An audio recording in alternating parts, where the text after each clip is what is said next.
Radio', দূৰদৰ্শন, বাতৰি কাকতৰ দৰে ভ্ৰাম্যমাণ থিয়েটাৰো হৈছে এক গণমাধ্যম।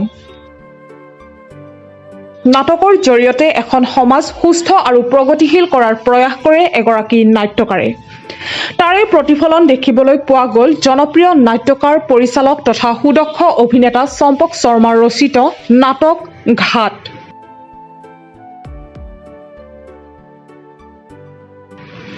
পৃথিৱীৰ জলবায়ু পৰিৱৰ্তনৰ ওপৰত উদ্বিগ্ন নাট্যকাৰগৰাকী প্ৰকৃতি ৰক্ষাৰ ইতিবাচক বাৰ্তা দাঙি ধৰিছে নাটকৰ মাধ্যমেৰে।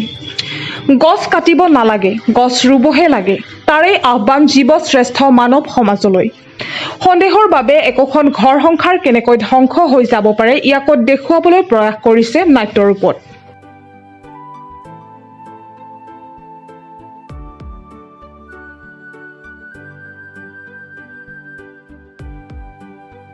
কৃষ্টি সংস্কৃতিৰ পথাৰত সৃষ্টিৰ বতৰা লৈ ৰাজ্যৰ প্ৰান্তে প্ৰান্তে ভুমুকি মাৰিছে ভ্ৰাম্যমাণ জগতৰ ৰাজলক্ষ্মী থিয়েটাৰ।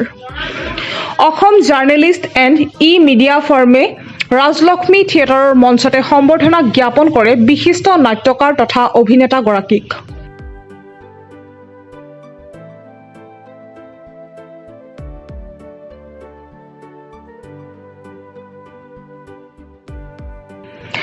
বাস্তৱধৰ্মী নাটক ঘা পৰিৱেশন পূৰ্বে নাট্যকাৰ চম্পক শৰ্মাক এখন গামোচা, এখন চেলেং, এটা ফুলাম জাপি, এখন স্মাৰক, এখন প্ৰশস্তি পত্ৰৰে সন্মান জনায় অসম জাৰ্নেলিষ্ট এণ্ড ই-মিডিয়া ফাৰ্মৰ বিষয়ববীয়াসকলে।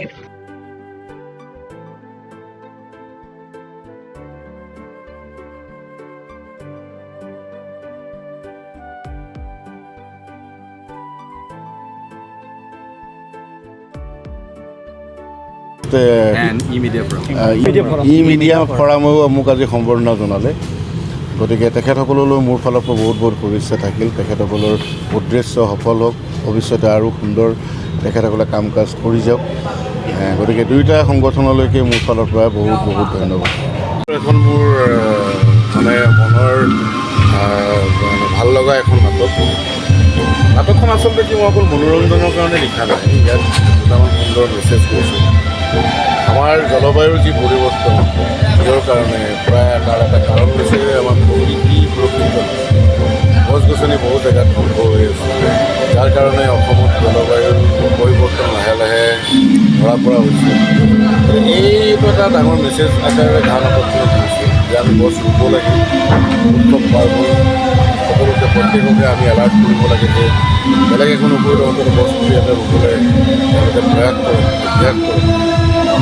আৰু দ্বিতীয়তে নাটকখনৰ আৰু এটা বস্তু মই সংযোজন কৰিছোঁ সন্দেহ। এই সন্দেহে বহুতৰ সংসাৰ ধ্বংস কৰি পেলাইছে, বহুত সময় কৰি পেলাইছে। আচলতে প্ৰমাণ নোহোৱাকৈ সন্দেহক কেতিয়াও কাকো ডাইৰেক্ট একশ্যন কৰিব নালাগে। এই ধৰণৰ কথা কিছুমানো ভাল নাটক তাৰ মাজত এটা সুন্দৰ পাৰিবাৰিক কাহিনী, য'ত মানুহৰ হাঁহি কান্দোন এটাখিনি আছে, ৰস থাকিব লাগে। গোটেইখিনি ৰসেই মই ভাল নাটকখনত উপস্থাপন কৰিছোঁ। আচলতে ধন্যবাদ জনাইছোঁ যিটো অনুষ্ঠানে তেখেতক সম্বৰ্ধনা জনালে, কাৰণ যোগ্য ব্যক্তি এজনক সম্বৰ্ধনা জনাইছে। আজিকালি নাটকৰ ধাৰাবিলাক অলপ চেঞ্জ হোৱা যেন অনুভৱ হয়, কিন্তু তেখেতে সংবেদনশীল নাটক, মননশীল আৰু মৌলিক ধৰণৰ নাটক তেখেতে খামুচি ধৰি আছে। আৰু আমি সৰুকালিৰে পৰা 1.50 গেলাৰীত আমি চোৱা মনত আছে। আৰু তেখেতৰ নাটকৰ যিটো দপদপনি তেতিয়াৰ পৰা এতিয়ালৈকে তেখেতে সেই নাটকৰ ধাৰাটো ৰাখি আছে আৰু সমাজলৈকে বিশেষ বিশেষ বাৰ্তা তেখেতে প্ৰেৰণ কৰিছে। আৰু একেলগে পৰিয়ালে একেলগে বহি তেখেতৰ নাটক উপভোগ কৰিবলৈ উৎসাহেৰে ৰৈ থাকে দৰ্শকসকলে। আৰু তেখেতসকলে তেখেতৰ এনেকুৱা নাটকবিলাকত এনেকুৱা এটা বাৰ্তা আছে যে সামাজিক, সাংস্কৃতিক, বৌদ্ধিক দিশত যাতে আগবাঢ়ি যাব পাৰে তেনেকুৱা এটা মনত স্থিতি লৈ তেখেতে নাট ৰচনা কৰে আৰু সাৱলীল অভিনয় তেখেতৰ। আৰু ভৱিষ্যতেও যাতে তেনেকুৱা অভিনয়টো তেখেতে খামুচ মাৰি ধৰি থাকে, তাকে মই কামনা কৰিছোঁ। আচলতে স্বীকৃতি অবিহনে কোনো মানুহ উৎসাহিত নহয় বা কৰ্মৰ যিটো স্পৃহা, সেই স্পৃহাটো অক্ষুণ্ণ ৰাখিব নোৱাৰে। সেইকাৰণে এই ক্ষেত্ৰত অসম জাৰ্নেলিষ্ট এণ্ড ই-মিডিয়া ফৰামে জন্ম লগ্নৰে পৰা অসমৰ যিসকল পুৰোধা ব্যক্তিৰ আপ্ৰাণ চেষ্টাত আজি অসমীয়া জাতিটোৰ জাতীয় যিখিনি আমাৰ সম্পদ বা জাতীয় যিখিনি ধাৰা সেইখিনি অক্ষুণ্ণ ৰাখিছে তাক আমি স্বীকৃতি দিয়াৰ সদায় প্ৰচেষ্টা চলাই আহিছোঁ আৰু সেই প্ৰচেষ্টাৰ এক অংশ হিচাপে অসমৰ নাট্য জগতৰ জীৱন্ত কিংবদন্তি বুলি আমি ক'ব লাগিব কাৰণ তেখেতৰ নাটক আমাৰ জন্মৰ আগৰ পৰাই তেখেতে নাটক লিখা আৰম্ভ কৰিছে তেখেতে নাটক কৰা আৰম্ভ কৰিছে আৰু আজিলৈ সেই তেখেতৰ যি নাটকৰ ধাৰা সেয়া এটা অক্ষুণ্ণ ৰাখিছে আৰু তাকেই এক স্বীকৃতি হিচাপে আজি আমি তেখেতক স্বীকৃতি প্ৰদান কৰিলোঁ আজি তেখেতক আমি সম্বৰ্ধনা জনালোঁ লগতে অনাগত দিনসমূহতো অসমৰ সাংস্কৃতিক জগতৰ তেখেতৰ যি অৱদান সেই অৱদান আৰু অধিক আগবাঢ়ি যাওক তেখেতে আৰু অধিক প্ৰতিষ্ঠা লাভ কৰক তেখেতৰ এই যি পদক্ষেপ এই পদক্ষেপ আৰু বলিষ্ঠ হৈ পৰক তাৰে আশা কৰি আমি তেখেতক আজি সম্বৰ্ধনা জ্ঞাপন কৰিছোঁ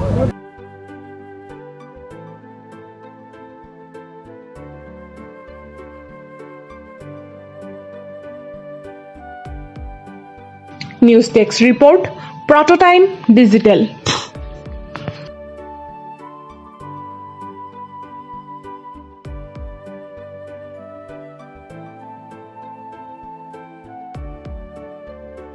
অসমৰ সংবাদ জগতখনৰ বাবে এক সুখবৰ নৰূপ নহাজেৰে প্ৰায় ৩০ বছৰীয়া অভিজ্ঞতা পুষ্ট সাপ্তাহিক কবচ পুনৰ এবাৰ ৰাজ্যৰ মাজলৈ স্বত্বাধিকাৰী প্ৰণীতা কলিতাৰ দ্বাৰা প্ৰকাশিত আৰু অমৰজ্যোতি প্ৰিণ্টাৰ্ছ গুৱাহাটী কমাৰ্চ কলেজৰ বিপৰীত ফালে মুদ্ৰিত আমাৰ ঠিকনা মুখ্য কাৰ্যালয় অসম ফৰেষ্ট স্কুল হৰিমন্দিৰ পথ গুৱাহাটী আৰু অস্থায়ী কাৰ্যালয় কলিতা মাৰ্কেট বিজয়নগৰ কামৰূপ অসম